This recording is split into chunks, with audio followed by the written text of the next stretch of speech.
My name's Vanessa and I work in the admissions department at a school in Devon, which is in the southwest of the UK. And I'm going to talk to you today about British prep schools and just to explain a bit about the system and how prep school works with senior school. I've decided most of my talk will be based on pictures because I think pictures tell you far more about a school than I can tell you. Actually seeing the children busy is what you need to see. And obviously all my pictures are from Mount Kelly, but I've tried to choose pictures that are typical, very typical of what nearly all British prep schools will offer. So they will all offer very similar things to what you will see here. Okay, so the first slide is not a picture. Never mind. So traditionally prep schools children are aged 7 to 13 and then gradually over the years most prep schools now have a nursery and a pre-prep, so they start at age 3 up to the age of 13, and they're called preparatory schools because in the old days that's why you sent your children there, to prepare them for senior school. So they were seen as not the most important thing, they were just preparation for senior school. But now they're obviously very important in their own right. The experience children have at prep school will last with them forever, and the boarding is a really exciting part of that. So one of the most lovely things about British prep schools is they are nearly all based in beautiful old buildings. This was a stately home and it's about 300 years old. This is the main area where the children have their lessons. It's good the children are brought up in a very traditional environment, and then we build on modern facilities behind. So at Mount Kelly we've got a big sports hall, a little science block, so there are lots of other facilities built on, but the main centre is this nice traditional building. And the other advantage they have, and you can see through the window, they're usually set in beautiful grounds, so lots of space outside for the children to run around and enjoy the outdoors. And here you can see Ella in the science lab. So traditionally at prep schools, the children are taught separate subjects by specialist teachers for subjects like geography, science. So they'll do chemistry, biology, physics. So it starts preparing them for senior school. And the other advantage is the small class sizes. So at most prep schools, the classes will be 15 to 20 will be a maximum in each class. So each child can have individual focus. So the teacher will make sure that during a lesson, he or she can get round every child and make sure that they're keeping up, talk to them, so that you don't have a child sitting over in the back, snoozing, not concentrating. The other thing that we're lucky to be able to offer is a broad curriculum. So the children will have access to all sorts of other activities. Music will be very strong in every prep school in Britain. There will be specialist teachers teaching violin, trumpet, all sorts of different things. We have a very good drum teacher who gets the children into rock bands, which they love doing. Art, there will be a specialised art area in the school with a special art teacher, and they will do all sorts of, not just painting, but here you can see Crispin. It has done a collage using just magazine paper, and they will do pottery and all sorts of other types of art. And drama is a key thing in all prep schools, and your drama performance will be one of the key diary dates in the year of a prep school. So here you can see they've been doing Shakespeare's Midsummer Night's Dream, and here we have our version of Alice in Wonderland. But the important thing at a prep school is to encourage all the children to take part in this sort of thing, so that everyone gets the opportunity to stand up on stage and be a part of it. So even from quite a young age, these two are, I think they're age 5, so they're being the kings, obviously. I don't know what they're plotting, it looks like something naughty, but it's lovely to see the confidence that it gives them when they've been up on stage in front of their mums and dads and their friends. Sport, as with the facilities that are in prep schools, is quite a big thing as well. So this is our under 13 girls hockey team. But what they really love is having a match against another school. So they go off in the minibus and they represent the school and they have match tea and they feel very important. And the boys as well, they've been playing rugby, but you can see the camaraderie that it gives them. And again, at prep school level, the important thing is to let every child have a go at representing their school and learning how to win with grace and to lose with grace, and how to be a good sportsman. And the traditional sports will be available at every prep school. So it'll be hockey, football, rugby, rounders, netball, athletics. We also, at most prep schools, will do tours, sports tours. So this was our hockey and rugby squads in Jersey, so they had to go in an aeroplane and go off and stay in a hotel and represent the school. But it's a fantastic experience for them, going off with their friends just for a couple of days and representing the school in this way. They love it. Another part will be adventure. Getting the children outside is really important.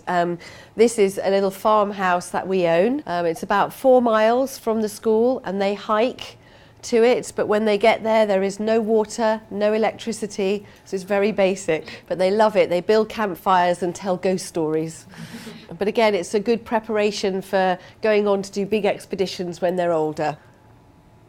So alongside with the adventure, most prep schools will offer this sort of thing like canyoning, playing in the water, rivers. It's wonderful for a child's self-esteem if they challenge themselves physically. Like you might have a child who's quite scared of this, but when they've done it, they feel so good about themselves. It's fantastic. And children will always do anything if water's involved. This is just a typical boarding house. These are 2 boys who are, they were 10 when this photo was taken. So they personalised their own space. This is Toby's bed, and the football has all gone now and it's all Harry Potter. And this is the girls. So they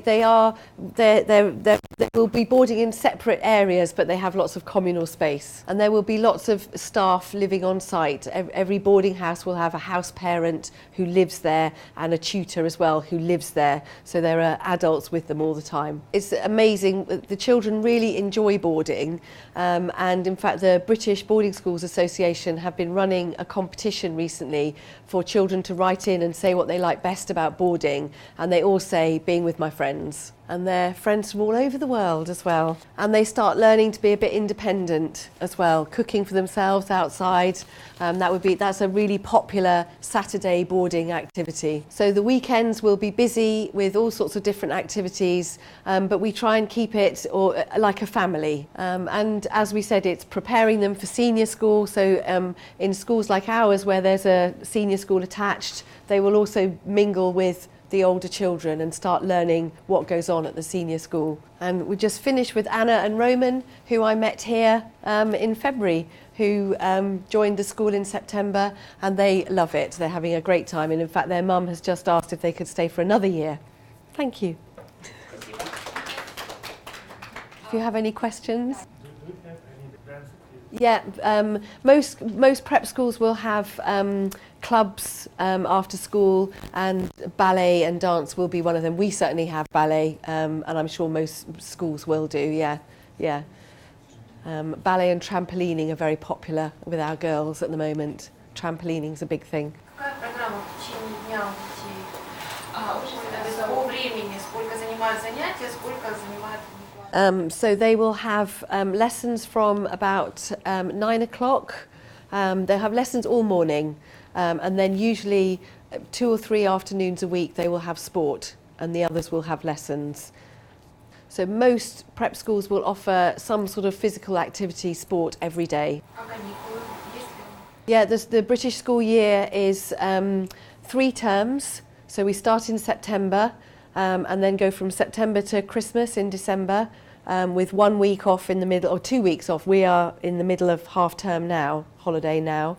And then from January to Easter with 1 week off. So 3 weeks off at Christmas, 1 week off in February, 3 weeks off at Easter, and then from April to beginning of July, and then the whole summer off. Okay. Общий учебный год сколько месяцев длится? So, well, from September to end of June. Что потом, после вот этой подготовительной школы к следующий этап, они экзамены, тесты, как вот переход вот этот? Different in different schools. Prep schools that go up to 13 will do something called common entrance. So they sit exams at 13 which prepare them for senior school. So if they're applying to a senior school, they will ask for their common entrance results. So they'll sit exams in English, maths, science, a language, geography, history. Какие-то иностранные языки помимо английского они изучают? Most will do French and Spanish. We do Latin as well. А в их школу нужно поступать только в 7 лет или в 8, в 9? Ну, то есть независимо от возраста до 13 лет можно поступить или только в 7? Yeah, any age. Yeah, yeah. Скажите, а где программу можно посмотреть, вот уровень, допустим, вот 5 класс? Вот какие темы, там, к примеру, по математике, вот что они проходят? Чтобы так не получалось, мы там в 3-м, они только в 5-м, вы поняли? I think it's fairly similar. I know Anna and Roman sat maths tests before they came and they were fine. There will always be a difference of children's ability and what they've done in a class, and the teachers will teach them accordingly. I think they cover similar. I know Anna thinks the maths is great. She finds it really easy. She's doing really well. She's in the top set. Yeah, and if there were gaps, if there was something that your child hadn't done that we've done, then the teacher will help them to catch up. Насколько сложно детям адаптироваться, чужая среда, чужой язык? They don't seem to have a problem. They settled in so quickly. Children are friendly. They get on, and most small kids, a new child is really exciting. So they all want to be friends. They seem to settle very quickly. I mean, it is different for them. And boarding, you could be homesick for a bit. I think sometimes it's harder for the mums. Вопрос про маму. Разрешают детям пользоваться гаджетами, скайпом и остальным, чтобы чаще общаться с родителями? Yeah. In the evening, yes, definitely. А бытовые вопросы, не знаю, уход за маленькими детьми, то есть там стирка за ними. That's all done for them. They have to put their clothes in the basket. They have to pick it off the floor, put it in the basket, and then is given back to them, washed and ironed. I have a son who never picks anything up off the floor. Проводят каникулы. Домой едут или там, как они?